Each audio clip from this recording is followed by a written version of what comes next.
Buenas tardes, buenas tardes.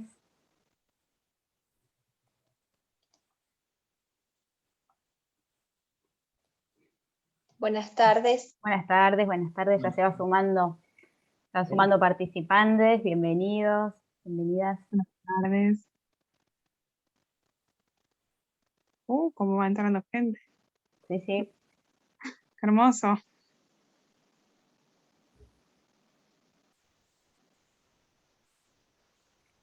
Buenas tardes. Ya, algunas ya se van presentando a través del chat. Muy bien.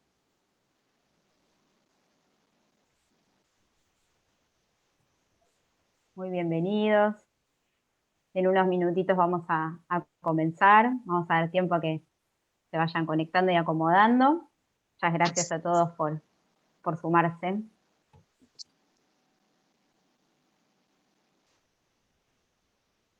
Buenas tardes. Buenas tardes, buenas tardes. Salud.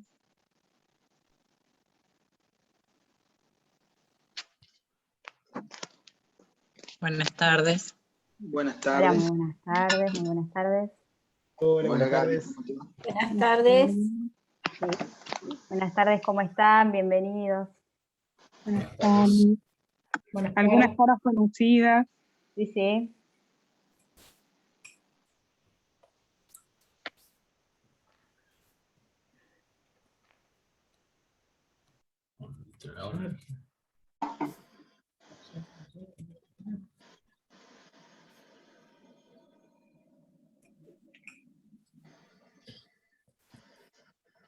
Buenas tardes a todos que se van sumando, muchas gracias.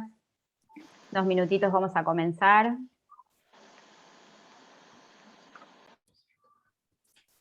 Vamos a dar tiempo a que todos se conecten. No sé si escuchan, pero yo sí los escucho bien. Sí, sí, se escuchan. Bienvenidos. Hola, buenas tardes. Buenas tardes, buenas tardes. Buenas tardes a todos. Muy buenas tardes.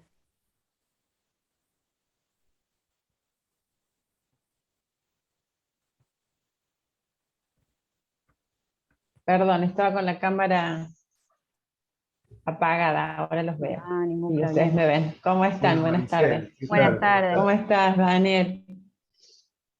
Bien. De nuevo, acá no nos queremos despegar de Margarita. Sí, así es. La seguimos a todas partes. Ah, muy bien. Sí. ¿Cómo están, Maricel? Chicos, yo estoy ¿Cómo sin cámara. andas, como Lichi? siempre. No te veo. Hola. Ah, sí, ahí Mirando la estás. cámara, Bien. como siempre. Hola, hola, ¿qué tal? ¿Cómo estás? No te había visto. Hola, Daniel. Estoy renegando con la cámara, muchachos, siempre con la misma historia, pero bien, bien. Mucha gente veo. Sí, sí. Bueno, Mucha gente y se van todos presentando por el chat, que eso es muy lindo, saber de dónde vienen. ujú. Eso es muy interesante. Muy interesante, sí, sí. De Esto es lo Villa que permite Huidobro. la virtualidad, ¿no? Ujú. Ahí le voy contando, doctora, que se presentan de Villa Huidobro, que está cerquita de Realicó. Ujú. Está dentro de la provincia de Córdoba, Villa Huidobro.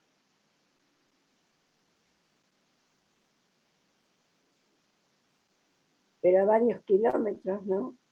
No, cerquita están cerquita. Villa Huidobro y Realicó están cerquita.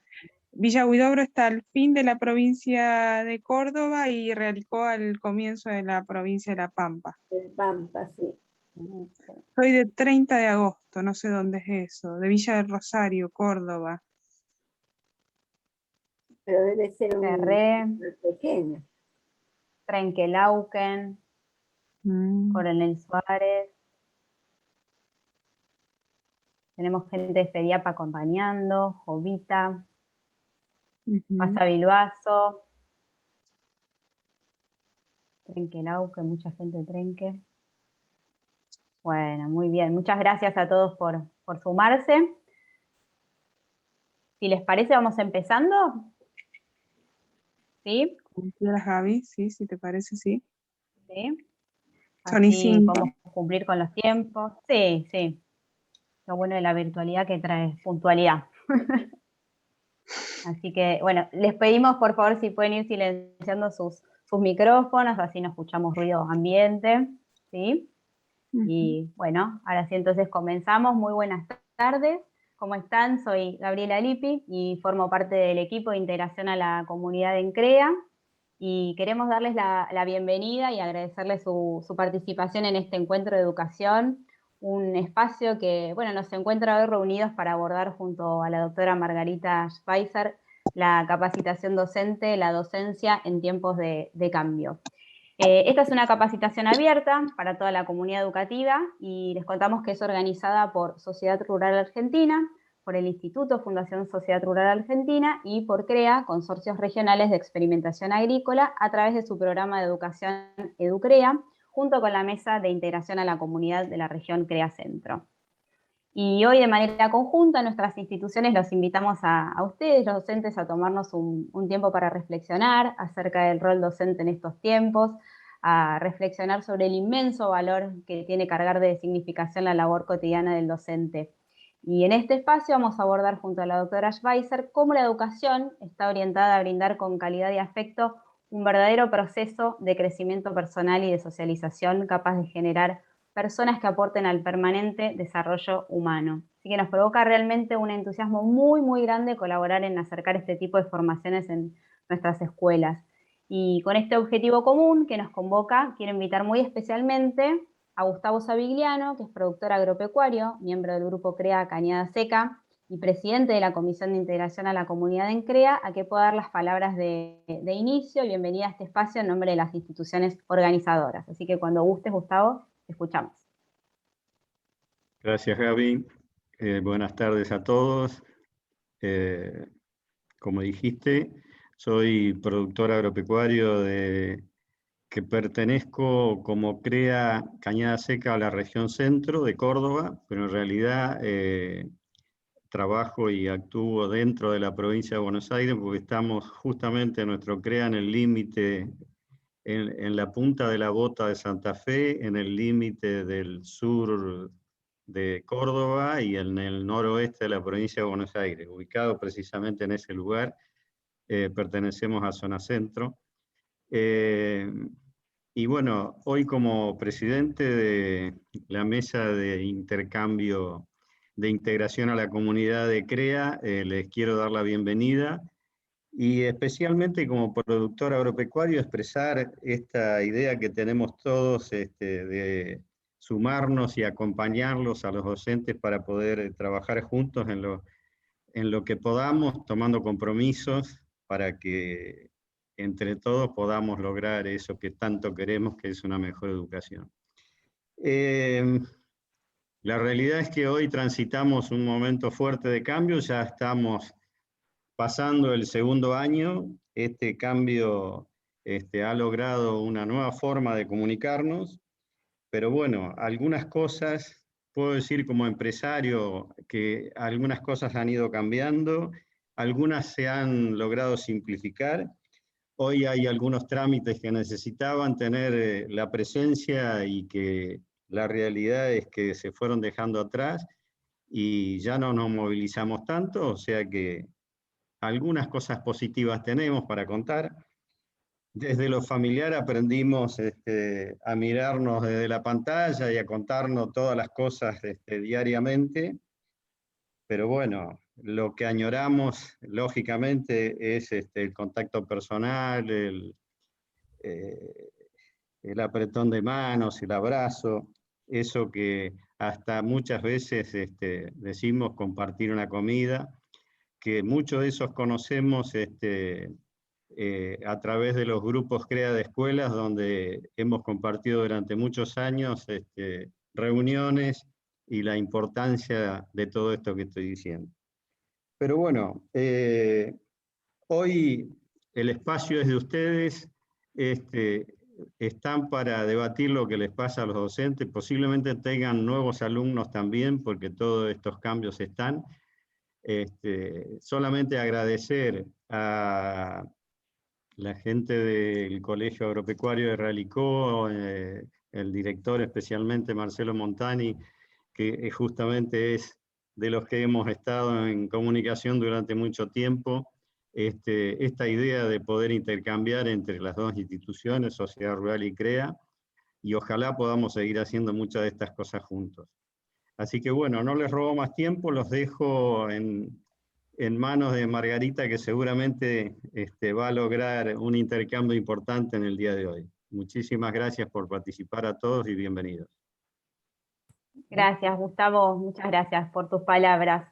Vamos a comenzar con la capacitación, pero antes de presentar formalmente, como se merece a la doctora Schweizer, quiero comentarles que el espacio que sigue va a estar moderado por Elisa Bongiovanni, que es asesora CREA de escuelas y asesora pedagógica del Instituto Fundación Sociedad Rural Argentina, así que, Lichi, después de este espacio vas a estar moderándolo vos, quería anunciarlo. Muchas También gracias. por favor, les vamos a pedir que si tienen preguntas, por favor las realicen para hacerla de una manera más ordenada a través del chat, y bueno, Elisa va a estar atenta para que puedan ser respondidas por la doctora Schweizer. Y volvemos a pedirles que silencien, por favor, sus micrófonos para evitar ruidos y escuchar atentamente a la doctora. Y también les contamos que la disertación de la doctora Schweizer está siendo grabada y luego va a ser enviada a sus respectivos mails para que puedan volver a verla, ¿sí? Hechas estas aclaraciones, vamos a presentar a la doctora Margarita Schweizer, es un honor hacerlo. La doctora Margarita Schweizer es licenciada en Letras por la Universidad Católica de Córdoba, doctora en Filosofía con especialización en Pedagogía por la Universidad de Würzburg, Alemania. Es creadora y directora del doctorado en Educación de la Universidad Católica de Santa Fe, Argentina. Creadora y directora del doctorado en Pedagogía de la Universidad Nacional de Villa María, Córdoba, Argentina. Es directora de más de 40 tesis doctorales en educación en universidades privadas y públicas de Argentina y del exterior del país. Es docente de posgrado en universidades públicas y privadas de Argentina, de América Latina y Alemania. Es jurado de tesis doctorales y jurado de concursos docentes. Llevó a cabo diversas publicaciones científicas, es referente de más de 30 seminarios internacionales de especialización universitaria y más de 40 ponencias en congresos nacionales e internacionales. Es consultora y evaluadora interna y externa al país. Es investigadora y miembro de 10 comités editoriales nacionales e internacionales de revistas con referato y edición de libros. Así que agradecemos inmensamente su generosidad, doctora, y disposición para acompañarnos hoy, compartiéndonos toda su experiencia para reflexionar junto a usted acerca de la docencia en tiempos de cambio. Adelante y cuando guste, muchas gracias. Muchísimas gracias. En primer lugar, por la invitación. Algo les adelanté en nuestras charlas previas respecto de que cada vez que de alguna institución educativa me llega una invitación, para mí es como ponerme una flor en el ojal.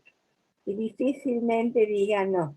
Generalmente encuentro el lugar, el momento, la oportunidad y el tema para ponerme en contacto con los docentes. Se puede trabajar mucho en la vida tratando de alcanzar los objetivos que uno se fijó, pero lo que me parece que no podemos olvidar nunca es la atención, el llamado importante que nos ubica a trabajar en el lugar que hemos elegido. Ese llamado, esa permanente convocatoria a trabajar en lo que nos gusta o en lo que queremos. San Agustín lo llamaba vocación y decía que la vocación es el grito que da cada quien sintiendo lo mejor y amando lo que quiere hacer.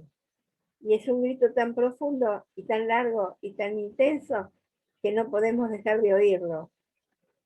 Y por eso, para mí, decía, es una flor en el ojal, estar con colegas docentes.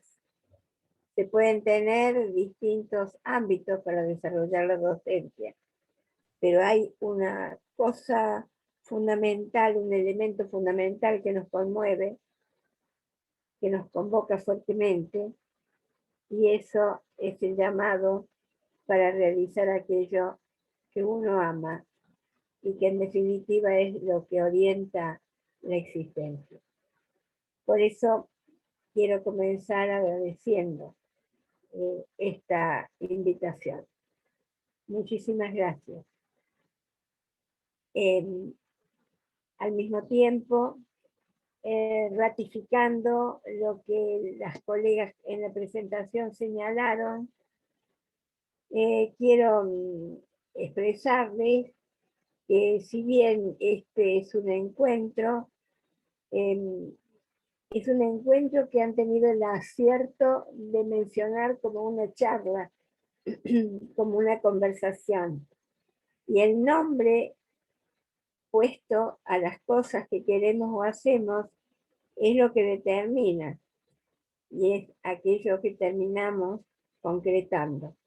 Esta es una charla, una conversación, de manera que espero que ustedes intervengan con el orden que los organizadores han programado, puedan intervenir y permitirme entonces ampliar algún concepto o esclarecerlo si hubiere quedado oscuro o incompleto.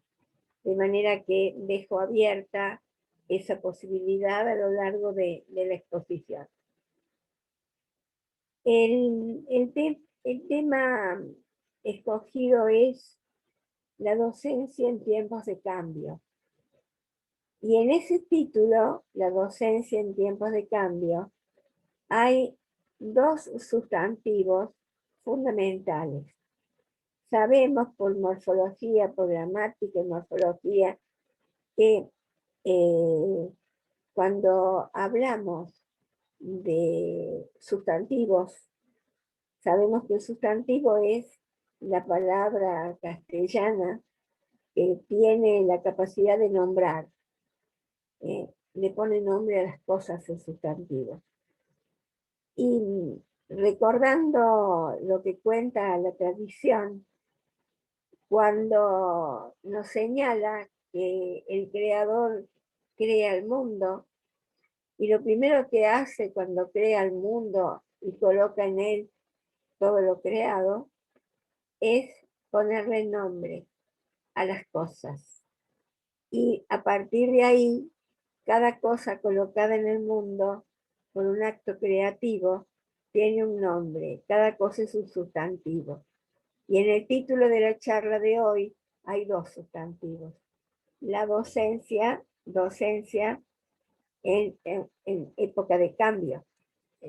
O sea, hay una denominación muy clara, muy concreta sobre el campo reflexivo, sobre aquello sobre lo que trataremos de echar un poco de luz. La pregunta que uno se hace cuando se piensa en que se ha puesto nombre a las cosas, o que es importante ponerle nombre a las cosas, la pregunta es, ¿por qué es importante ponerle el nombre? ¿Y para qué hacerlo? ¿Por qué es importante nombrar? ¿Por qué ponerle nombre? Y básicamente, siguiendo la huella etimológica, siguiendo la etimología, siguiendo la razón de ser y la esencia fundante de la palabra, siguiendo esa huella, nombre es una palabra que designa algo o a alguien y que lo hace para distinguirlo de otro. El nombre sirve para distinguir una cosa de la otra y no confundirlo. Cuando hablamos de docencia, hablamos de ella y no de otra cosa. Cuando hablamos de equipo o hablamos de estadios diferentes, hablamos de esas otras cosas o estadios diferentes. De manera tal que la palabra docencia y la palabra docente, que es la palabra madre de la cual deriva la palabra docencia, es una palabra que nombra tanto a quien efectúa el acto como al acto mismo. Es decir, hay una cosa designada, una acción designada, docencia. La docencia es una acción que realiza alguien que tiene conexión también por el nombre con lo que hago. Hay un docente que ejecuta la acción de llevar adelante la docencia.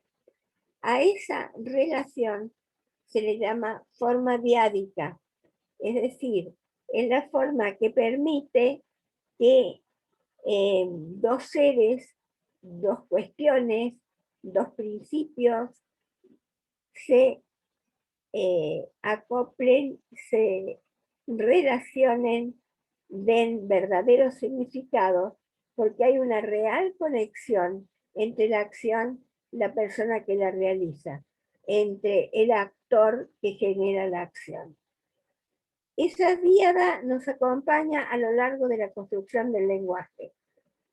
Estamos completos de díadas en esa acción, en esa posibilidad cercana de que una palabra dé origen a la otra.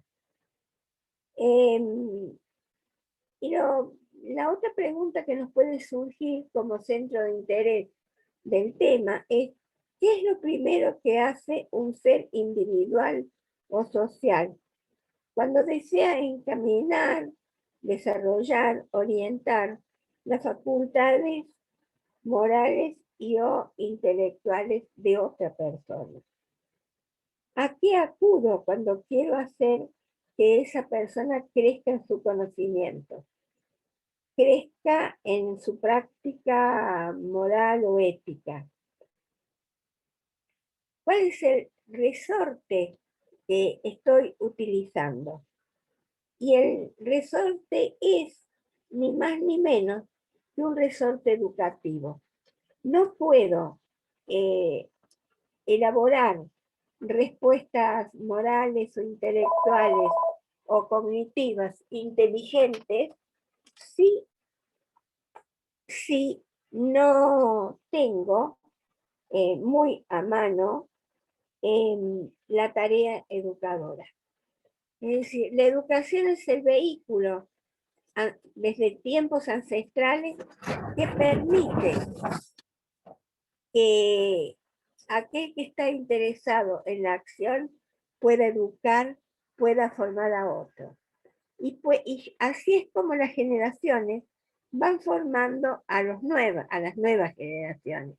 Y se plantea aquí entonces otro problema que viene a relación con lo que estoy diciendo, que es el problema de conocimiento. Es decir, es el problema del conocimiento, es decir, el problema de aprender planteado de tal manera como proceso de aprendizaje. Si resumo lo que he dicho hasta acá, hemos venido desde la palabra, la necesidad de la palabra sustantiva para nombrar las cosas. Nombrarlas significa distinguir unas de otras. Para poder distinguir unas de otras, o al hacer una distinción de una palabra con la otra, estoy haciendo una acción educativa. De manera que en definitiva la educación es la encargada de enseñar a utilizar la palabra adecuada para aplicar en la acción adecuada y que es manejada, sostenida desde el ámbito educativo.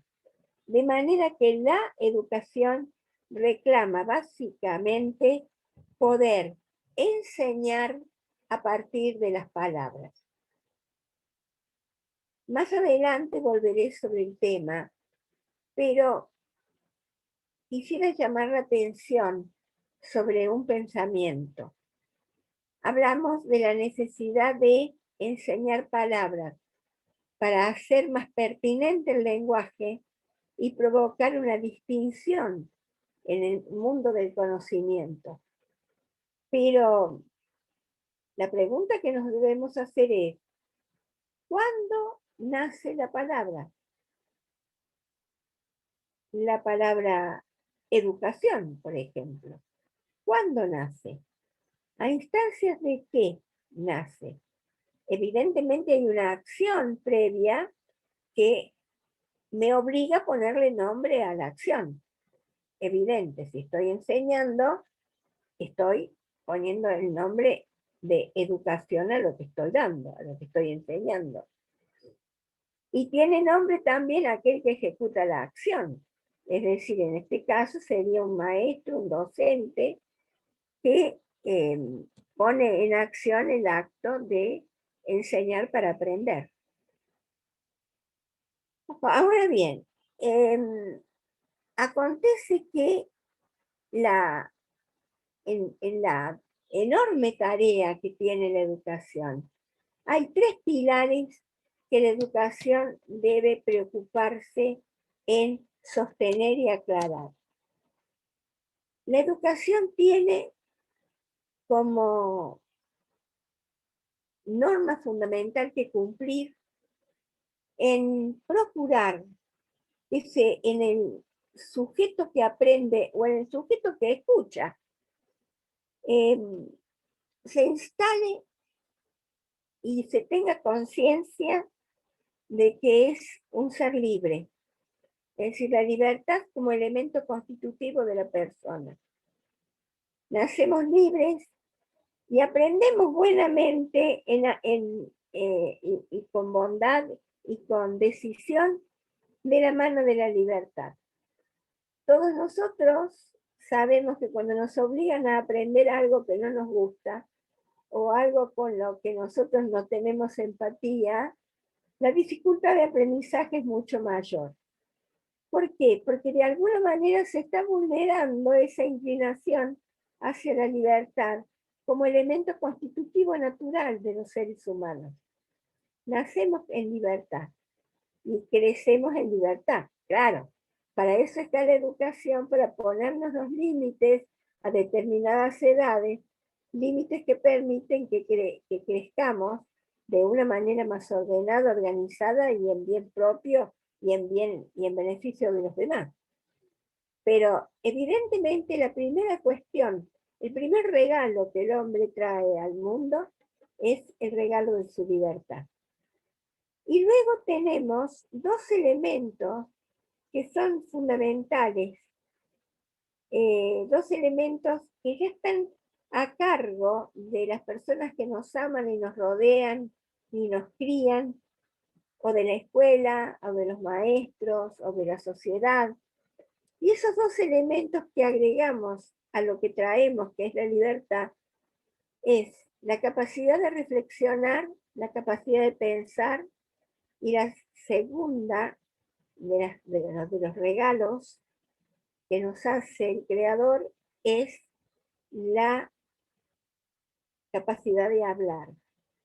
Entonces, con 3 regalos venimos al mundo: con la libertad, con la capacidad de pensar y la capacidad de hablar. Son 3 enormes elementos que nos definen y nos ubican en el plano humano en el cual nos encontramos, que es evidente en una escala constitutiva de los seres vivos en el marco del orbe. Nosotros estamos en el primer escalón porque tenemos una aguda capacidad para razonar y tenemos una excelente posibilidad de desarrollar nuestra habla cotidiana o nuestro idioma cuando hablamos de los sustantivos del mundo de las palabras del idioma que nosotros manejamos.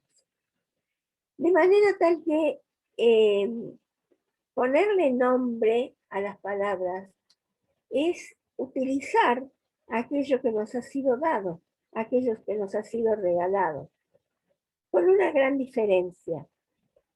Somos libres de emitir la palabra en tanto la palabra esté controlada por las normas del buen decir, del buen actuar y del buen pensar. y con un marco de libertad adecuado y con conocimientos que hacen que tengamos solvencia en el manejo de nuestra razón y en la capacidad de nuestra habla, estaremos entonces con estos tres elementos en permanente contacto con la sociedad a la cual nos debemos y haciendo las tareas que hemos elegido con libertad de hacer. En este caso, el hacer docencia, el ser docentes, el tener la capacidad y poderla desarrollar minuto a minuto mucho más para ponerla al servicio de los demás. Ahora bien, desde la tradición, desde el mundo de la tradición original que nos contiene, y tomando como ejemplo la tradición griega y leyendo textos de los autores muy antiguos, tanto hebreos como orientales, existió siempre alguien que enseñara. Y es interesante cuando uno rastrea hacia el pasado, se rastrean las huellas que va dejando la tarea de enseñar, la tarea de educar. Esas huellas en aquellos libros muy antiguos, se calcula alrededor de 4000 años en relación con nosotros hoy, en aquellos libros se encuentran sobre todo relatos de aquellos tiempos y de aquellas sociedades, de aquellas personas, y en esos relatos había una voz, que era la voz del relator, que en aquel momento recibió el nombre de pastor. ¿Por qué pastor? ¿Por qué ese nombre? Porque el pastor era aquel que cuidaba el ganado o cuidaba las zonas agrícolas, muy primitivas, por supuesto, de aquellos tiempos, pero el pastor también tenía la obligación de cuidar la alimentación y la subsistencia del pueblo, del grupo humano al cual él estaba destinado y en el cual él se movía. Podemos rastrear en aquellos viejos textos que había un educador llamado pastor, porque no estaba determinado solamente a enseñar, estaba determinado a poder enseñar a subsistir, a sobrevivir con los elementos naturales que tenía en sus manos, enseñarle eso a su pueblo, y ese pastor tuvo la enorme capacidad de poder vincularse y de poder enseñar la más adecuada alimentación posible al grupo humano al cual él se debía. De manera tal que hay un acercamiento en la definición de la tarea del pastor. El pastor no solamente cuidaba del ganado y de los cultivos, sino que enseñaba a alimentarse. Y la alimentación que él señalaba y que entendía que era la adecuada, que generaba el sustento que da vida, de eso también él era responsable.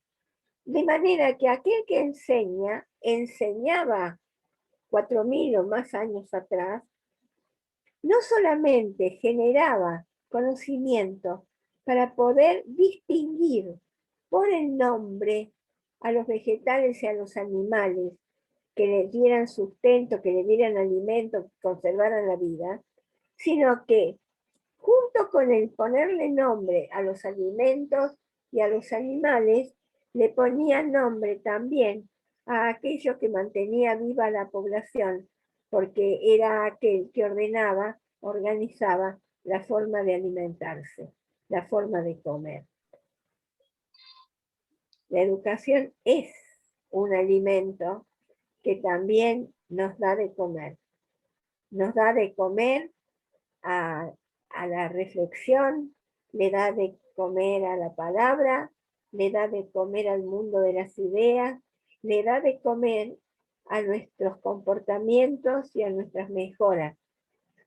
Y para que la comida sea sustanciosa y realmente sirva a todos, esa comida tiene que tener el nombre adecuado y tiene que estar señalada por un pastor que ha cambiado muchas veces su nombre a lo largo de la historia. De manera tal que pastor rescatamos desde el fondo de la historia aquel que hace el trabajo de educar, y ha sido salvada esta palabra con la misma idea cuando se la utiliza en grupos eclesiales, donde la persona que ordena al grupo y que lo alimenta y que lo organiza y que lo ayuda a crecer es denominado también pastor. Y existen así en religiones cristianas y aún otras no cristianas la palabra pastor para determinar o denominar ese tipo de tarea. Fíjense ustedes, ese nombre ha atravesado los tiempos y ha llegado hasta nosotros.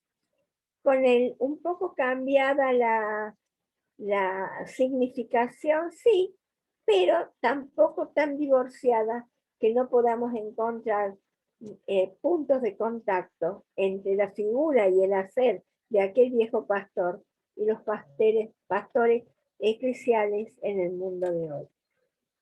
Ahora bien, vemos entonces, conjuntamente con estas reflexiones, podemos distinguir también que el acto de educar y la educación es tan vieja como el género humano.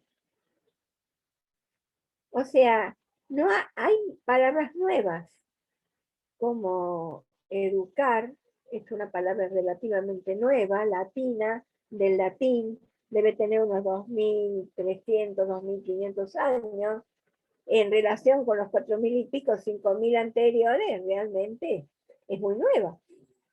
Pero, sin embargo, nueva o vieja, ese nombre, el nombre educación, es un nombre que pervive y que atraviesa la historia de los tiempos. La educación sigue estando con este nombre o con otro, no importa, pero sigue estando. ¿Por qué está? ¿Porque vive el nombre? No, porque vive la acción que da lugar al nombre. El nombre puede cambiarse, ¿no? Y ya lo veremos en un minuto. El nombre puede cambiarse, pero lo que no cambia es la acción educativa, porque la acción educativa está instalada en el mundo. Aprendemos los unos de los otros, aprendemos de la naturaleza, aprendemos de los animales, de los vegetales, aprendemos individualmente y socialmente, aprendemos a distinguir entre lo correcto y lo incorrecto, por lo tanto aprendemos a distinguir entre lo ético y no ético, aprendemos a distinguir una acción política de una acción educativa. Claro que sí, aprendemos un montón de cosas. Y nuestro diario vivir es un permanente aprendizaje.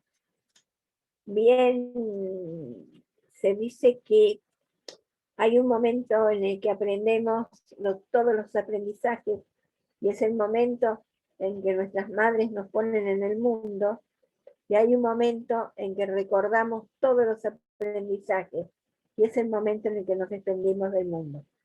Los dos momentos, el momento inicial y el momento final, son dos momentos que encierran todos los momentos de aprendizaje a lo largo de toda la vida. Por eso no podemos decir que un minuto que pase sin aprender es un minuto invertido. No, es un minuto desechado. Cada minuto nos tiene que enseñar a aprender, porque en cada minuto vamos de la mano de la educación por la vida. Doctora, Sí, escucho. la interrumpo. Acá en el chat le dejan una pregunta que se la hago llegar a ver si podemos darle forma. Preguntan en estos tiempos tan particulares, ¿cómo describiría usted esta tarea del educador, pastor, más allá del conocimiento, de la tarea de transmitir conocimiento? Gracias, muy interesante la pregunta, muchas gracias. Cuando educamos, cuando estamos instalados en el mundo, pareciera que tenemos que aprender sobre cosas concretas y objetivas. Sin embargo, hay un mundo que acompaña al mundo de las cosas concretas y objetivas, que es el mundo formativo. La formación va de la mano con la educación. Yo diría que formación y educación son cara y cruz de una misma moneda. Esto que yo digo, advierto que es muy discutido por algunas corrientes pedagógicas. Sin embargo, personalmente creo que la formación de la persona es una obligación a cumplimentar en el mundo educativo. Quienes se oponen a mi manera de pensar la formación sostienen un argumento entendible que dice que la palabra formación es una palabra que da la idea de que alguien tiene la potestad de darle forma a otra persona y al formatearla, a darle forma, la hace a su imagen y semejanza y le imposibilita ser libre.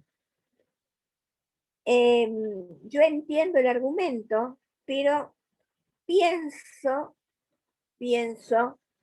que aún conociendo y sabiendo que hay modelos educativos, pedagógicos o productos de puntos de vista educativos muy actuales, coetáneos a nosotros, aún conociendo estos puntos de vista, yo creo que ni siquiera el más esclavo de los esclavos se lo puede formatear y se lo puede formar obturándole o quitándole toda su libertad.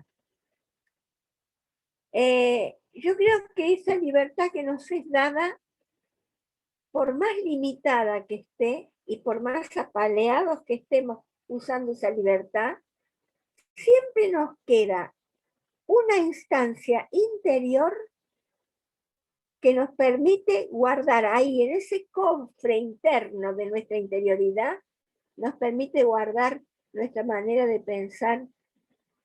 Si no podemos actuar, por lo menos nuestra manera de pensar. Porque si hay algo inviolable, es lo que nosotros pensamos, es nuestro cerebro. Yo creo que, y Paulo Freire, el gran pedagogo latinoamericano, toca este tema, y Paulo Freire nos dice que hay intentos permanentes limitativos de la libertad, pero siempre el hombre encontrará, cuando digo hombre hablo de género común, hombre-mujer, siempre el hombre encontrará la manera de sustraer el átomo de libertad que le permita pensar en esa dirección siempre. Cierto es que la libertad, que yo entiendo que es un regalo enorme y que usamos a veces muy bien y otras no tanto, pero que está en nosotros, goza, esa libertad goza de una gran libertad, que es la de poder ocultar lo que uno piensa, libertad que no tiene, por ejemplo, la palabra, que no tiene el habla, porque el habla pierde la libertad cuando la censura impera sobre ella. Y entonces ahí, de los tres elementos constitutivos de la persona humana, libertad, pensamiento, reflexión y palabra, la más limitada es la palabra. La libertad es absolutamente libre, perdónenme la repetición, absolutamente libre en su propio marco, aunque sea que se lo haya restado, que se lo haya limitado enormemente, es libre, y el pensamiento también lo es. También lo es, porque nos queda la fea alternativa a veces, la muy mala alternativa a veces, de decir lo que no pensamos. Hay situaciones humanas en las que a veces el ser humano se encuentra muy limitado y no puede expresar todo aquello que piensa, sino que retasea y dice aquello que puede, no lo que piensa. De manera que estoy en esa línea, estoy en la línea de defender, posibilitar y educar en el marco de la libertad. Pero yo no entiendo la libertad sin responsabilidad. Yo creo que es tarea educativa, muy educativa, el enseñar a usar la libertad, pero también formar a la persona para que entienda que la libertad tiene un límite y que el límite no debe ser puesto por los demás, por los de afuera, sino que tiene que ser puesto por uno mismo. Y eso nos habla de la enorme responsabilidad que le tenemos que dar a nuestros chicos cuando los formamos. Perdón por lo de chicos. Pregunto a la persona que me hizo la pregunta si desea que diga algo más, repregunte, no tengo problema. Bien, bien, bien, doctora, gracias. No, acá ponen que un ejemplo, Mandela es un ejemplo, le dicen, le hacen ese aporte respecto de lo que usted estaba diciendo. Claro, claro. A pesar de que Mandela fue el grito opacado que atraviesa la historia, él está en los años que está prisionero porque si se hubiera callado y hubiera parlamentado y hubiera negociado, quizás hubiera restado años a su encierro. Sin embargo, habló, hizo uso de la libertad. Y a la gente que lo escuchó no le gustó lo que dijo. Y esa fue la amplitud que tuvo tanto tiempo, por lo que estuvo tanto tiempo prisionero. Pero sí. Doctora, ¿usted considera que la educación en estos tiempos se encuentra privada un poco de esa libertad de expresión, del sentir docente, de la vivencia en el aula? ¿Usted puede percibir un poco, está cercana al clima de las instituciones actualmente? Sí. Aunque yo ya no tengo el cargo directivo en la escuela, fui rectora de una escuela que tenía desde jardín de infantes, primaria, secundaria, y trabajé 42 años con adolescencia. Y puedo decirte, en orden a lo que me preguntas, que hay una enorme diferencia entre la sociedad de hace 20 años a la sociedad actual. Por lo tanto, me parece que puedo, aplicando un método comparativo, puedo establecer la diferencia de 20 años a la fecha. Se nota en el comportamiento de nuestros chicos, se nota en el lenguaje de nuestros chicos, se nota en el pensamiento de ellos, se nota en su música, se nota en sus actos creativos, se nota en su contracción o no al estudio, se nota. Evidentemente el cambio ha sido muy grande. Pero si ustedes me permiten, yo volvería a lo dicho por Marcel Lyotard, el escritor francés, quien en 1979 publica un libro con el incomprensible título de una palabra, de un nombre, tan bien puesto el nombre. El título del texto es Posmodernidad. Todo el mundo se preguntaba en aquel momento, ¿qué es la posmodernidad? Nadie había oído hablar. Era una palabra nueva, un absoluto neologismo en el campo de las lenguas. Y una perfecta, o que era más oscura imposible, en el campo del conocimiento. Yo estaba en Alemania en aquel entonces estudiando. Y recuerdo que no había, como recién salía el texto y era absolutamente novedoso, había que leerlo en francés, porque francés es el autor. Y lo que lleva a ser muy lento cuando uno no maneja muy bien el idioma y tiene que entender cuestiones que no son difíciles, porque el acierto del estilo del autor estuvo en valerse de muchos ejemplos de la cotidianeidad, con lo cual cada ejemplo era un mojón que permitía avanzar y comprender lo que él nos quería trasladar. Y a mí me quedó algo, me impactó enormemente la lectura de ese texto, sobre todo en la página número 28 del texto, me acuerdo hasta de la página, donde él dice que el mundo cambia y que van a cambiar todas las cuestiones relativas a lo humano, que van a cambiar las costumbres, las creencias, que va a cambiar en la forma de vida, la forma de trabajar, la forma de establecer vínculos, de establecer relaciones, y que este cambio enorme, que estuvo muy acertado en verlo porque lo estábamos viviendo, pero no había quien se animara a enunciar, a ponerle nombre a lo que estábamos viviendo, que ese cambio se iba a dar o se estaba dando en 3 instituciones rectoras de la sociedad occidental.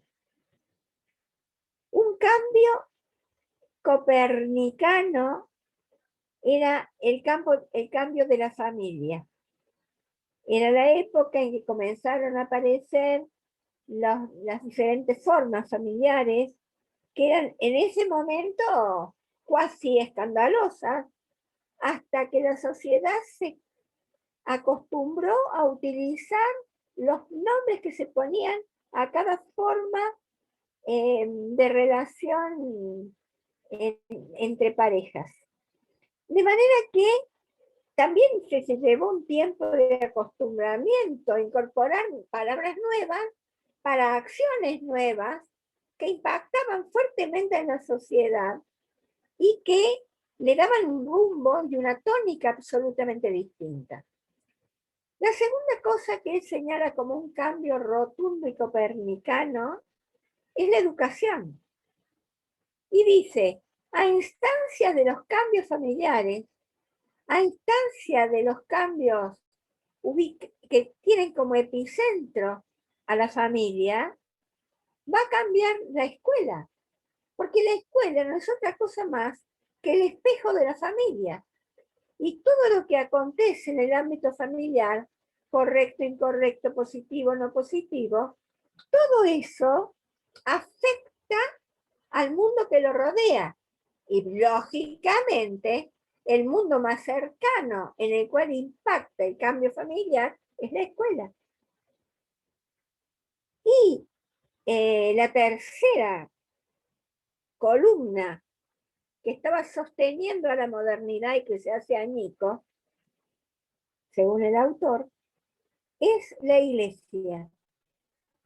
Y dice, la iglesia es una institución que ha transcurrido 2000 años de Occidente, que ha sido el pilar de Occidente, porque la organización de la sociedad, más las pautas morales e intelectuales, históricas, comerciales, todo eso tuvo una enorme impronta eclesial. Si eso, que era fundamento, se cae, se hace pedazos, entonces, evidentemente, los tres pilares que sostienen a Occidente se resquebrajan y se caen. La familia, la escuela, la iglesia. Y eso es lo que más o menos, con mayor ímpetu o menos ímpetu, con mayor o menor claridad, lo que nosotros estamos viviendo hoy. Y lo que me establece una gran diferencia entre el alumno de hoy y el alumno que tuve hace 20, 25 años. Para el alumno de hoy es frecuente y hasta se naturaliza la división de los matrimonios y la nueva constitución de las parejas y lo que se llaman familias ensambladas, que hoy aparecen en el marco de la sociedad con absoluta naturalidad. Sin embargo, nada de esto podía verse, aunque existiera y no se viera, nada de esto podía hacerse nítido, transparente, mostrable en la sociedad de hace un cuarto de siglo atrás.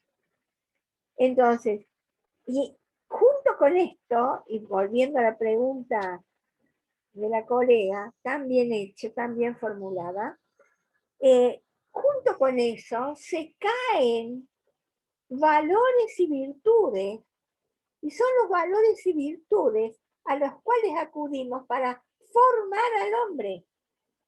Por eso para mí es cara y cruz, educar y formar. Educar es darle todo el caudal de conocimiento intelectual y moral y ético, pero también la formación hace que lo moral y lo ético formen parte de la estructura de personalidad de ese sujeto. De manera que educar y formar para mí conllevan una enorme responsabilidad, porque nos exige dedicarnos enormemente a ese alumno que estamos educando. Y nos exige enormemente ser leales con nosotros mismos. Yo puedo dedicarme a alumnos que me lo demandan por cuestiones morales, éticas, intelectuales, cognitivas, lo que fuere. Me puedo dedicar si verdaderamente amo lo que hago. El fundamento de la acción educativa, aparte del conocimiento, de la formación, del cuidado normativo que debemos de tener, más que eso, nosotros debemos amar lo que hacemos. En una sociedad que se le cayeron tres pilares, tres baluartes, busca la familia, no la encuentra muy cambiada. Busca la escuela y encuentra la escuela hecha un desastre. Busca la iglesia y hay veces que no da ejemplos correctos. Frente a todo eso, ¿qué le queda al sujeto? Le queda su par. le queda su hermano humano. Y entonces el hermano humano tiene, si ama a la educación, tiene que servirse de ella. Y servirse de ella es que el primer servicio se lo tiene que hacer el educador. El educador debe amar a la educación para que puesta en marcha la educación cumpla el cometido que tiene que cometer. No puedo no amar. Por eso en este mundo tan mercantilista que nos toca atravesar, vemos que a veces se escoge la tarea educativa por intereses, o porque hay servicio social, o porque gano un peso más, o porque me voy a jubilar a tal edad, o un montón de cuestiones de orden concreto, importantes, claro, sí, pero no son lo suficientemente importantes para definir el rumbo de mi vida, lo que yo quiero hacer en la vida. Yo quiero ser nombrada educadora, y para eso he de ser educador. Para eso, si yo digo que la palabra nombra a la acción, me mereceré la palabra educadora si realmente acciono como tal, y educo, y formo. Y esto no es tarea fácil en el mundo de hoy. Por eso la escuela, entre otras cosas, ha perdido el respeto a la autoridad.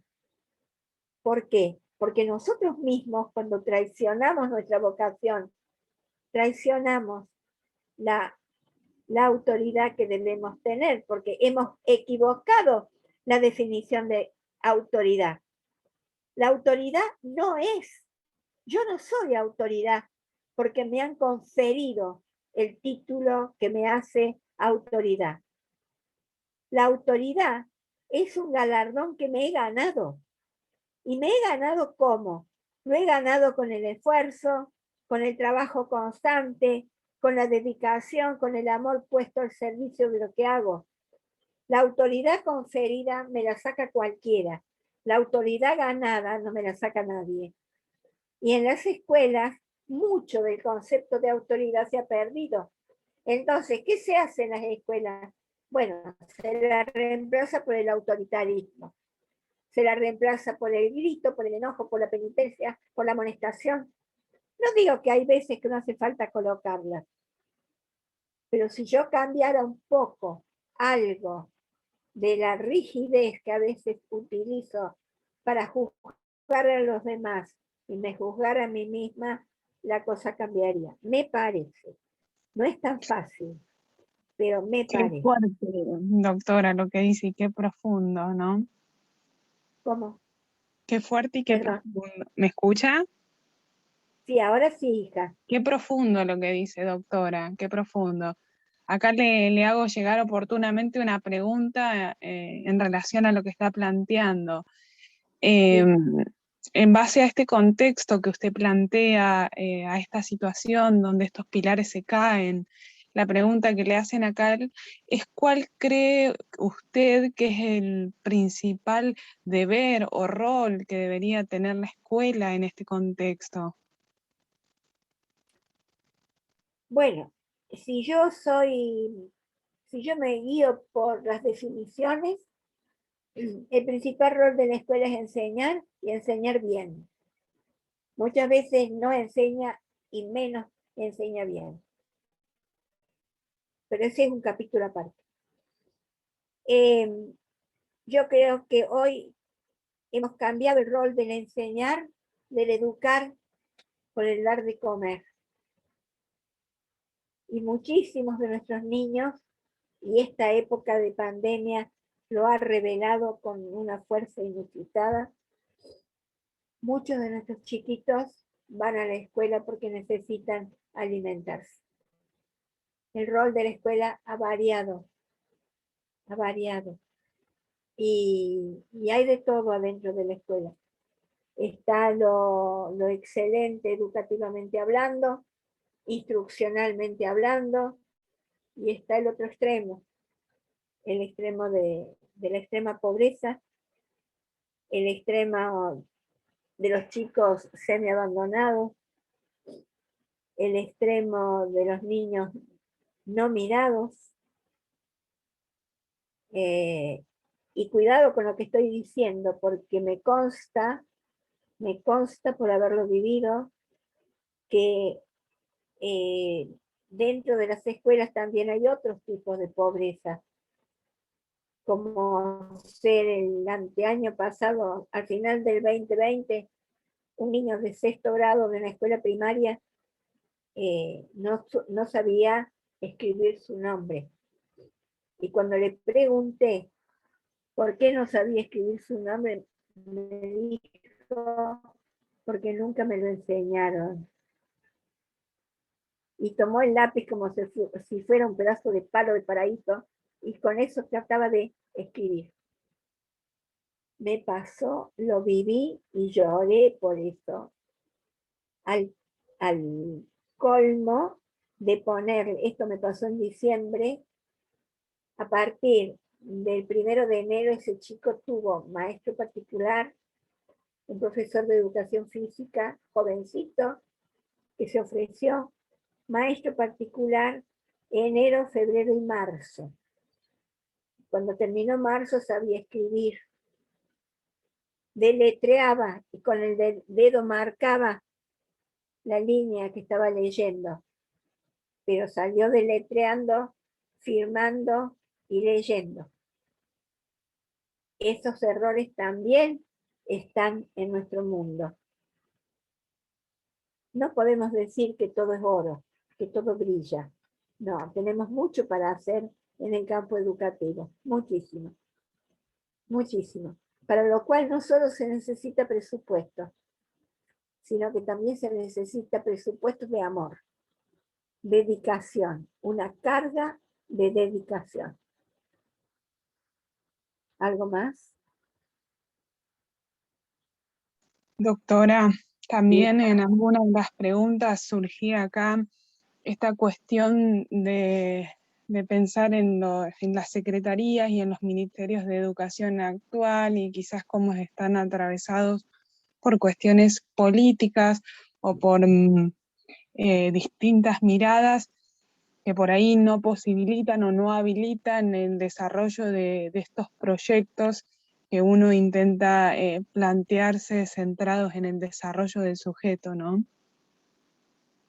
Es evidente que quien puede dar respuesta a esa pregunta es quien está en la dimensión, en esas otras dimensiones. Yo doy respuesta desde mi dimensión, que es la que conozco, desde la dimensión educativa. No podemos dejar de reconocer que hay varias otras dimensiones, pero la responsabilidad de llevar adelante cada una de ellas es de quienes están en ella. Mi responsabilidad, la responsabilidad que me he dibujado y asumido toda la vida es mi función de educadora. Es humilde. Muchas veces me dicen, ¿por qué no muestra más? ¿Por qué no hace más? No, porque está bien así. Porque es lo que elegí hacer. Y gracias a Dios que algunas veces lo puedo hacer muy bien, otras veces no tanto, porque nadie es perfecto. Pero hago educación, que es lo que me gusta. Las responsabilidades de otros que las carguen otros, chicos. Si nosotros podemos sacar adelante a nuestros alumnos, bendito sea el Señor. Que le ha llegado a los alumnos una mano, que no servirá para mucho, pero sirve para tomarlo y ayudarlo a caminar.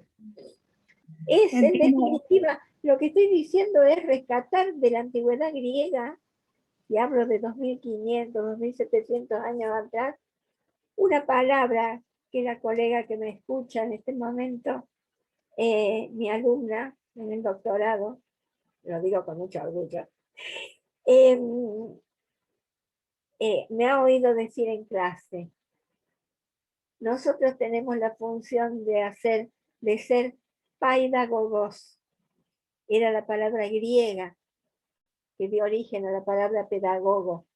Paidagogos. Y el paidagogos era generalmente el esclavo que había caído prisionero en alguna guerra de la época y que, bueno, el señor ganador, sabiendo que tenía esos conocimientos, lo ponía como niñero de sus hijos. Entonces, Aristóteles, el filósofo, fue niñero de Jerjes. ¿Y qué hizo Aristóteles? Le formó una cabeza maravillosa con la filosofía que él manejaba. Entonces, y sin embargo, en sus años de esclavitud, fue un pedagogo, fue un esclavo que ayudaba a los niños de la casa, del dueño de casa, de quien lo había aprisionado. Costumbres de la época, pero qué buena tarea. No solamente pensó todo lo maravilloso que pensó y organiza la mente de Occidente, sino que también nos da el ejemplo de que todo ese caudal de conocimiento le permite ser pedagogo. Y ser pedagogo es eso, chicos. Es ayudar a crecer. Es dar todo lo mejor que tenemos para que crezcan con más garantías y más posibilidades que nosotros mismos, o lo que nos ha tocado a nosotros. ¿Algo más les parece? No, simplemente retomar un poco esto que dice usted, que me parece súper interesante volver a mirarlo, ¿no? Esto de mirar la propia labor que uno desarrolla y la tarea que le corresponde a uno en el lugar que le corresponde a uno. Y la tarea que es de otro es responsabilidad de otro, pero uno puede hacer hasta donde alcanzan sus manos. Más allá de eso, escapa a nosotros. Entonces, poder enfocarse en hacer bien lo que tengo que hacer es como el desafío más grande. Claro, claro. Yo creo que lo dijiste muy bien, es el desafío más grande, porque a veces nos pasa en la cotidiana tarea que de pronto estamos trabajando y nos parece que lo estamos haciendo perfectamente bien, y viene el directivo, viene alguien del establecimiento y nos dice, no, pero ¿por qué hiciste así? ¿Por qué no hiciste así? Y ahí como que se nos mueve la estantería, ¿no? No sabemos bien qué vamos a hacer. No, ahí cabe el diálogo. Un par mío me dice que mejore. Bueno, diálogo con el par. Pero estamos en el mismo ámbito y podemos construir en el mismo ámbito, intercambiando ideas, intercomunicándonos, podemos mejorar la mutua tarea. La diferencia se establece cuando tenemos que dialogar o no podemos dialogar con estamentos que están fuera de nuestro ámbito. Allí, ¿qué podemos hacer? Si nos preguntan, darle a conocer lo que pensamos, pero no mucho más que eso. No mucho más. Por eso vale mucho más hacer las cosas bien en el aula que querer pasar a la historia por las cosas que hago. Lo que siempre es la parábola del sembrador.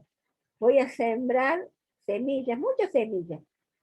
Una va a fructificar, la única, en tierra fértil, y va a fructificar 100 por una. Una sola me va a dar 100 satisfacciones. Si la siembro bien, y la siembro en la tierra que debo sembrar, y la riego como la tengo que regar, y la cuido como la tengo que cuidar. Entonces, cada uno de nosotros, cuando hacemos docencia, estamos convocados a eso, a cuidar cada plantita de la mejor manera que podamos, y a sacarla adelante. Es muy satisfactorio, chicos. Cuando pasan los años y los alumnos se acuerdan y dicen, ¿se acuerda, doctora, tal cosa? Y uno dice, oh, todavía se acuerda de mí. Qué lindo, qué bonito.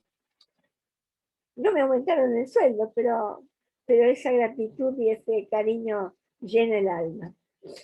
Bueno, ¿algo más, chicos? No, Perdón, ahí te transmito.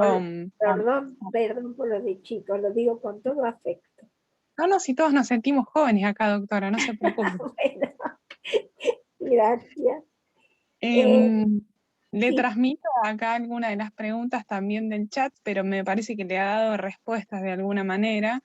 en algún punto le preguntaban si había forma de verificar, verificar es una palabra bastante específica, pero la vocación de nuestros docentes. Acá hay doctores, compañeros de doctorado, hay directivos en este encuentro, hay docentes, digo porque muchos de ellos los conozco, y bueno, ahí hay una pregunta que circula que es si es posible de alguna manera, y entiendo yo, verificar para un directivo la vocación de un docente. Es una pregunta especial. Yo diría, y esto lo respondo desde 30 años de rectora del establecimiento, de manera que hay suficiente experiencia en gestión como para animarme a decir algo al respecto.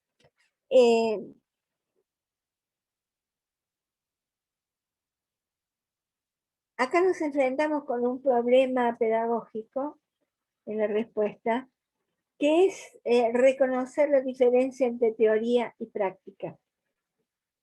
Muchas veces llegan hasta el directivo de un establecimiento cuando busca un suplente o busca llenar una cátedra. Llegan personas que traen un currículum importante con muchísima teoría, muchos estudios realizados, muchos cursos de formación. O sea, teóricamente parece haber cubierto todo el plano del conocimiento. Pero cuando la vemos frente al aula, cuando el docente se pone frente al alumno o a los alumnos, el teórico tiene que quedar a un costado y es detallar el práctico.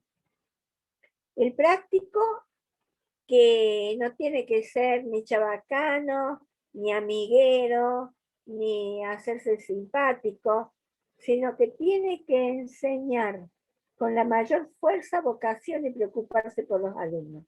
Un alumno que siente que están preocupados por él, que alguien los quiere ayudar, que no están desamparados, que alguien le preste el oído para que deposite en él algún problema que tenga, ese alumno se ha encontrado con una persona de experiencia humana. Algo se ha perdido en el camino de los tiempos educativos. Y para mí, a pesar de que puede ser criticada mi postura, el camino que nos puede salvar y que puede hacer que seamos la persona más práctica del mundo y solucionar un problema, es algo que el viejo Platón, el viejo filósofo Platón, colocó encima de todas las capacidades humanas, y es la capacidad de dialogar. Nada se puede construir si no se busca el diálogo sincero, el diálogo que sabe escuchar, que sabe contestar. No importa que yo tenga que bajar al nivel de la oreja del niño para hablarle en ella y hacer que el niño abra su corazón y me cuente. No puedo solucionar nada que no sea dialogando, porque cuando uno no se encuentra con el otro, no lo puede ayudar.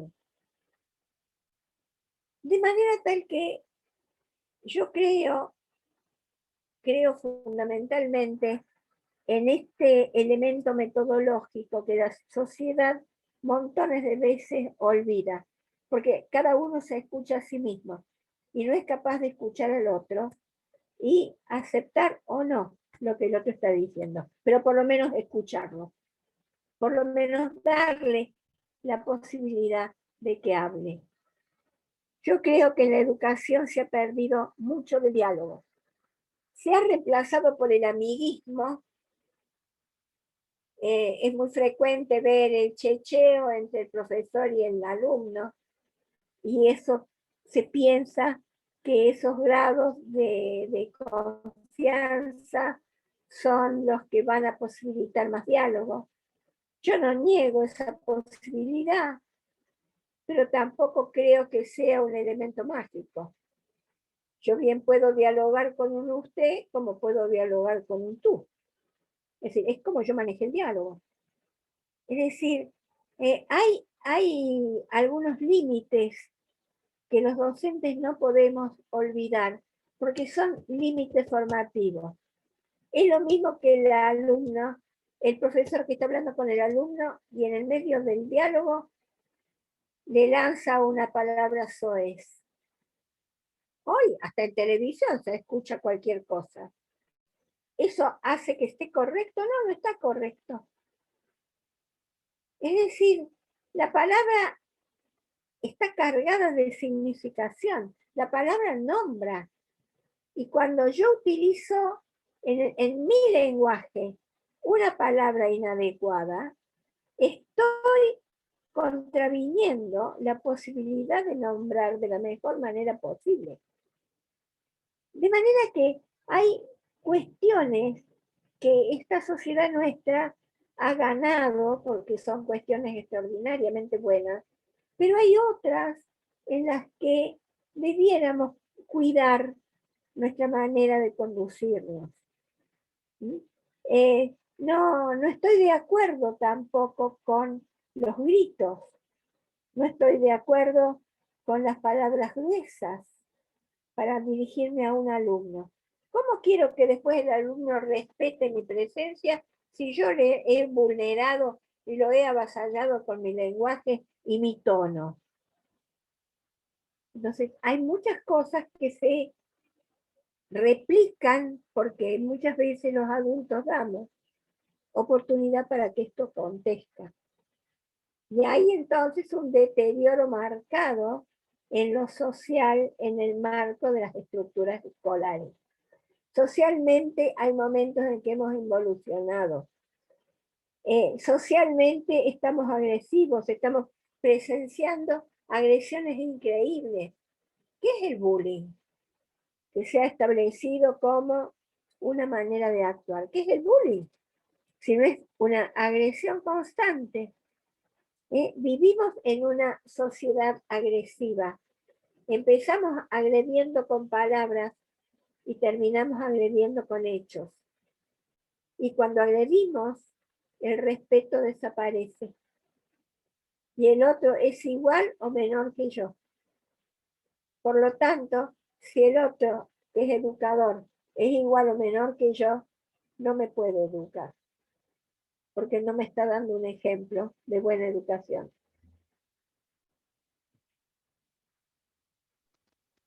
¿Está respondido? Doctora. Sí, no, ahí en el marco de lo que decía, quedaba atrás, la molesto con una inquietud más que le dejaron acá en el chat. No, no es molestia, al contrario. Me van dejando muchos agradecimientos a Sociedad Rural, a CREA, a todos por la jornada, a usted especialmente por la calidez de sus palabras acá en el chat.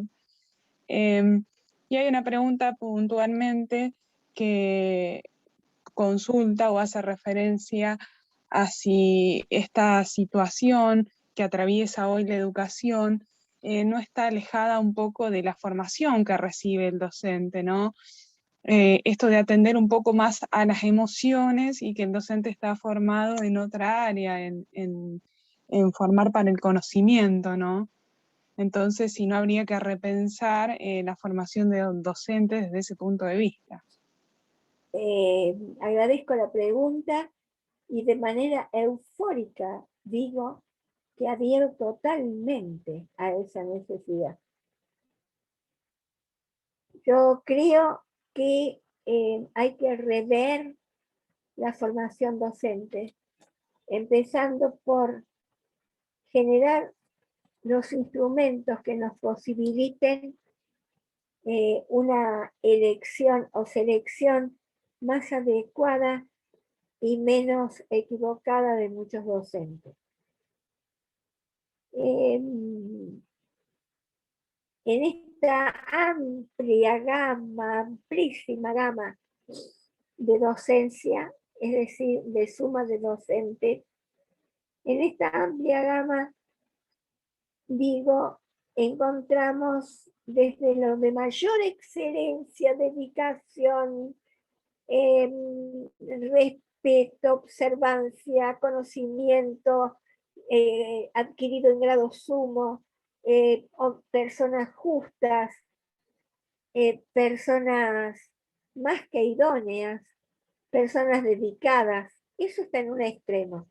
Pero a medida que vamos recorriendo el arco en el otro extremo, encontramos figuras absolutamente opuestas a las anteriores.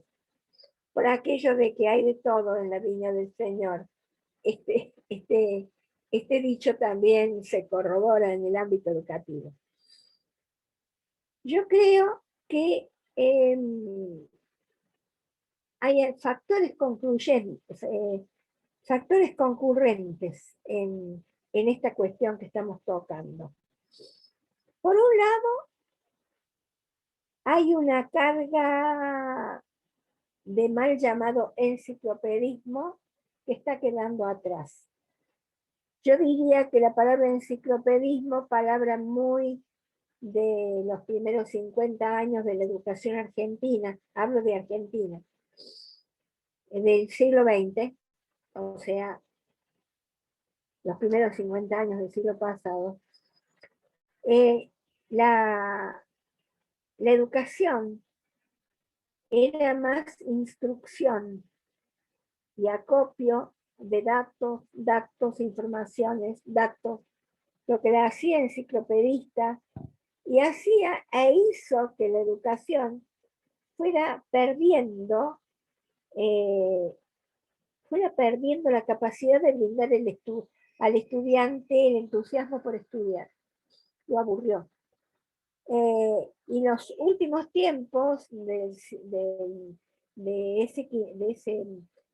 esos 50 años, ya se estudiaba por resúmenes, por síntesis, todo era lo mismo, cada vez se achicaban más los conocimientos.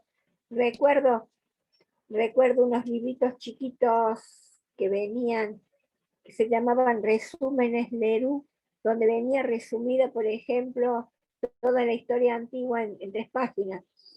Con lo cual se estudiaba nada, se sabía peor nada. Pero bueno, si se recitaba ese poquito, ya estaba aprobado, ¿no? O si todo el mundo escribía la composición sobre la vaca y todo el mundo decía lo mismo de la vaca, entonces todo el mundo sabía de la vaca. O sea, el deterioro educativo fue grande. Hago un pie de página, salvo las honrosísimas excepciones que se dio en docentes, en gestores de la educación, en escuelas. O sea, nunca nada general va para todos. Siempre hay sus excepciones. Y en este caso las hubo, no cabe ninguna duda. De manera tal que sí, hubo que cambiar ese enciclopedismo. ¿Pero por qué lo cambiamos? Entonces, cuando yo hago un cambio, se supone que el cambio es para mejor. Se supone. Es lo que uno piensa. Sin embargo, muchas veces, otras no, pero hubo muchas veces, en las que nos ganó el metodologicismo. Y acá quiero tocar un tema para mí clave en la pregunta y en un poco estas reflexiones que estamos haciendo. ¿Cómo analizo yo un trabajo pedagógico? ¿Cómo digo yo que me estoy desempeñando bien pedagógicamente? ¿Qué es hacer pedagogía? ¿Qué es enseñar pedagógicamente? Es utilizar una herramienta que se llama pedagogía, y esa herramienta que se llama pedagogía me enseña a pensar. Y yo entonces me encuentro con Sarmiento, que pensó de la educación una cosa. Me encuentro con Rivadavia, que pensó de la educación otra cosa. Me reúno con el de Anfunes y el de Anfunes tenía otro pensamiento. Es decir, hay distintas maneras de pensar según los modelos educativos que yo tome. ¿Con esto quiero decir que ninguno sirve? No. Con esto quiero decir que cada uno de ellos da un valor agregado al tema educativo. Y que si nosotros somos inteligentes, podemos tomar esos valores agregados y armar un compendio de ideas que nos permitan mejorar la educación que estamos haciendo. Pero acontece que el siglo XX, entre otras cosas, se caracterizó en educación por abrir un enorme abanico de pensadores, cada uno de los cuales nos ofreció su manera de ver, definir y hacer educación. Y como vino uno detrás del otro a toda velocidad, por algo que ya voy a explicar, vinieron a toda velocidad modas, no conocimientos, modas. Y vino el pensamiento de Althusser en educación y dijeron, llegó en febrero tal libro de Althusser que dice tal cosa y es una maravilla, lo vamos a aplicar al currículum. Y después en el mes de julio llegó el libro de León. Y entonces, pero qué maravilla, contraduce a Althusser o lo complementa, entonces tomo León. Y el docente, pobrecito docente, como loco, leyendo Althusser, leyendo León, tratando de acompañar la estructura curricular con las distintas modas que iban apareciendo. Pasaron por nuestras recomendaciones de organización de la currícula, pasaron numerosísimos autores. Yo me pregunto cuál de ellos ha calado hondo para darle una forma, una antropología correcta a la educación. Hay que ser un poco más sencillo. Perdón si soy muy básica. Pero cuando tengo que educar, llego al aula y me pregunto, ¿a quién educo y para qué lo educo? Tengo 30 personas sentadas frente de mí, todas distintas, todas con intereses distintos, todos con recursos previos distintos, todos con objetivos a alcanzar distintos. Y yo le tengo que dar clase para que parezca homogénea a los 30. Lo primero que tengo que instalar es preocuparme y dialogar con cada uno un poquito. Conocerlo, no solamente conocer el nombre y de qué colegio venís. Conocer algo más de ese alumno. Primer paso para meterme dentro de lo antropológico. Segundo paso. A ver, ¿de qué colegio viene y qué quiere hacer? ¿Por qué lo tengo yo estudiando literatura con este plan si esta persona quiere ser técnico, arreglador de tractores? ¿Qué hago yo enseñándole exclusivamente literatura? O sea, ¿a quién educo y para qué lo educo? Lo tengo que educar para la vida y le tengo que dar herramientas para que sepa ganarse un peso hoy o mañana, aunque sea ajustando tuercas. Pero lo tengo que habilitar para vivir, no para que sueñe lo que nunca va a alcanzar, porque eso que le estoy dando es una estafa. No le estoy dando aquello que le sirva. De manera que, ¿a quién y para qué educo? Primer paso antropológico. Y después ocuparme del alumno. Lo veo duro, lo veo que no arranca, veo que no entiende. ¿Qué me cuesta sentarme al lado de él y dialogar y sacarle la traba que tiene para que pueda andar? No, o lo califico, o lo ignoro, No, dedícate, querida, dedícate, si sea educadora, dedícate. Y trata de sacarlo adelante reconociéndolo como persona. La segunda cosa que tengo que tener en cuenta, aparte de la mirada antropológica, la mirada del sujeto que voy a educar, aparte de eso, tengo que preguntarme también, ¿por qué cosas le gustan o no le gustan? Tengo que preguntarle también, ¿para qué o para quién quiere estudiar? ¿Quiere estudiar para mamá, para papá, porque hay necesidades, porque tiene hermanito a cargo, porque han perdido el campo, porque tiene que trabajar? ¿Para qué? Para fijar el objetivo. Y la tercera cosa que tengo que pensar, que tengo que preguntarme, es ¿cómo lo voy a educar? ¿Cómo? Entonces, ¿a quién educo? Figura antropológica.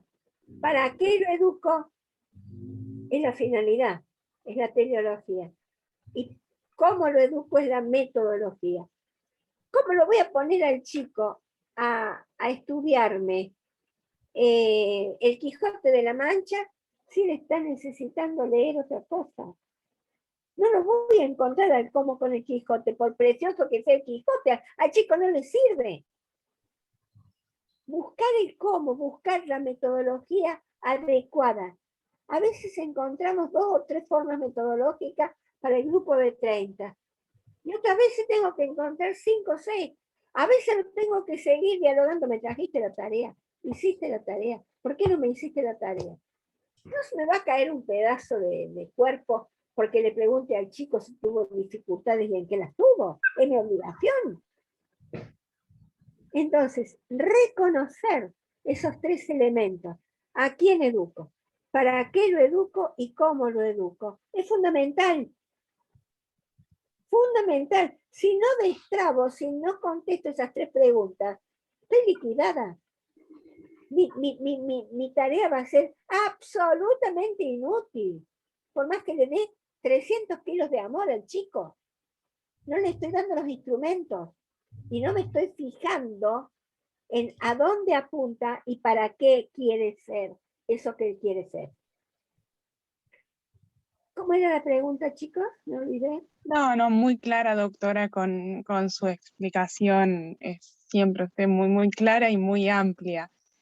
Quiero hacerle llegar desde el chat, pero muchísimo cariño que le están dejando acá en distintos mensajes. Están nuestros compañeros peruanos acá también acompañándonos. Un abrazo a Wilber, a Noemí y a Ivana. Esos 3 bueno. Está la doctora Gabriela, bueno, hay distintos compañeros. La doctora Gabriela vino, qué bien, Gaby, gracias. Tiene mucha compañía acá y mucha gente que la quiere mucho y que le está haciendo llegar todo su cariño y su agradecimiento por la exposición acá por intermedio del chat. La verdad que queremos ser fieles a lo que le prometimos con respecto al uso de su tiempo. Queremos ser muy respetuosos de eso porque conozco la cantidad de ocupaciones que tiene y sé que nos dedicó este tiempo con mucho cariño, pero en el marco de muchas ocupaciones. Así que, Gaby, no sé si estás por ahí, ¿querés que vayamos dándole formato de cierre a esta instancia? No sé si la doctora quiere hacer algún aporte más. Perfecto. Y vamos dando formato de cierre. Quiero preguntar, ¿ya pasó 1h30? Sí, señora. Ave María. Un poco más. ¡Qué barbaridad! Me quedé con la conferencia escrita. Bueno, no importa, podemos volver a juntarnos. Nosotros siempre estamos... Claro que sí, cuenten conmigo. Me dicen qué día, qué hora y acá estoy. Bueno. Muchas gracias. Sí, mi amor. Sí. No, la escuchamos, doctora. No. Te doy la palabra, después hablo yo. No, por favor. Haga su cierre tranquila con todo el tiempo que necesite. No, le quería decir que yo me siento muy feliz haciendo este tipo de tareas.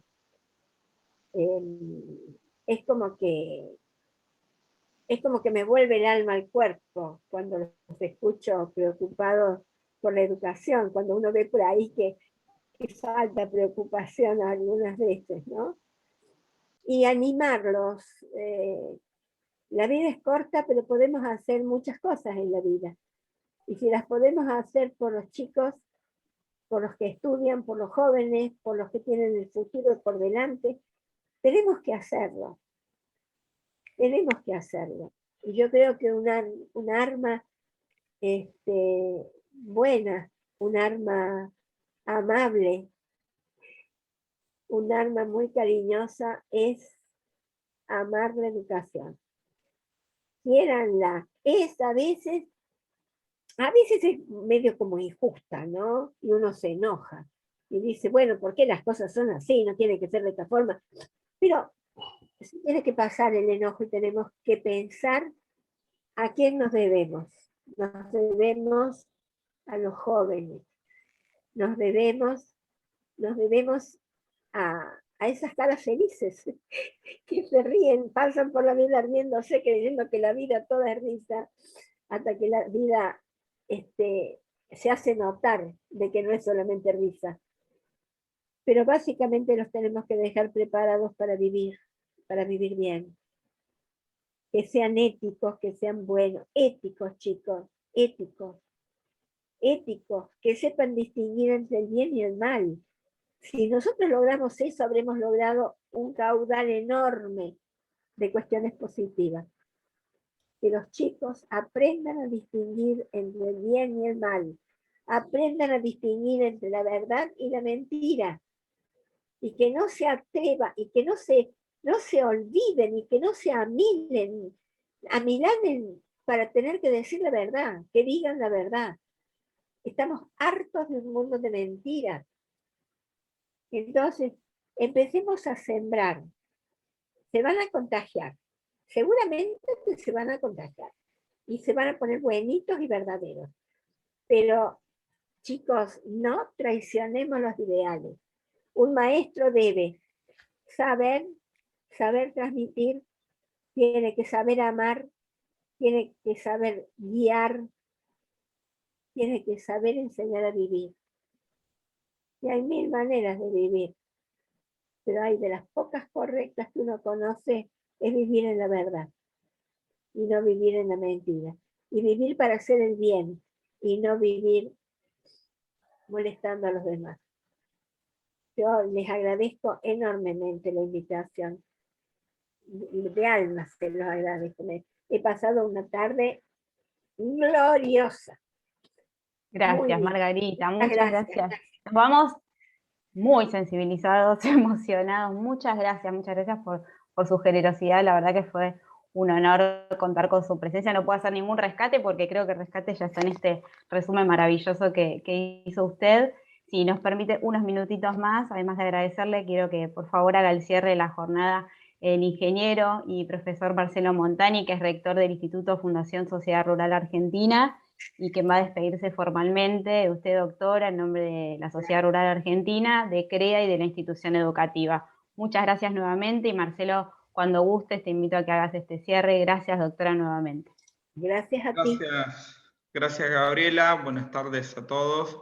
Buenas tardes. En primer lugar, en nombre de CREA, de Sociedad Rural Argentina, y de la Fundación de la Sociedad Rural Argentina, quiero agradecer en primer lugar a la doctora Margarita con esta excelente capacitación, pensando en estos tiempos y con los desafíos que hoy se nos presentan. Creo que se hace sumamente necesario revalorizar nuestro rol docente, ¿no? También quiero agradecer a cada uno de ustedes, los presentes, que en realidad se tomaron un tiempito para poder estar hoy aquí y poder participar en esta jornada, y por supuesto buscando siempre nuestra formación para la educación de nuestros jóvenes y de nuestros niños, que creo que es lo mejor y lo más importante como el rol docente que tenemos. Para finalizar, por supuesto, enormemente agradecido con Gustavo Savigliano, que está hoy presente, conocido ya de hace tiempo. También a Gabriela Lippi, que hizo un poco de moderadora y nos estuvo acompañando en la organización. A Francisco Acosta, que por ahí está por ahí, que es el secretario de la doctora Margarita, que estuvo ahí en los últimos detalles junto con Paola Barrio, nuestra responsable de prensa del colegio, y por supuesto a María Elisa Bongiovanni, que estuvo moderando, ¿no? Que hicieron posible esta capacitación tan importante. Hoy tenemos una oportunidad de poder formarnos, e insto a cada uno de ustedes que puedan pensar y seguir repensando este rol tan importante para la formación de los docentes, y principalmente pensando en nuestros chicos, como dijo la doctora Margarita. Es importantísimo eso que usted dijo en esta capacitación tan hermosa, tan linda, y que podríamos estar horas escuchando. Yo no quiero explayarme mucho más y quiero cederle la palabra a nuestra subdirectora de Educación de Sociedad Rural Argentina, que nos acompaña en el día de hoy, a la señora Adela Nores, y a todos muchísimas gracias. Así que, Adela, le cedo un poco la palabra para que salude y despida a todos los presentes. Buenas tardes a todos. En realidad fue muy emocionante escucharte, Margarita. Soy también docente de muchos años atrás y también de Córdoba. Y me emocionó tu humildad y la dedicación que le has puesto a cada una de las palabras, a la experiencia de vida de cada tema.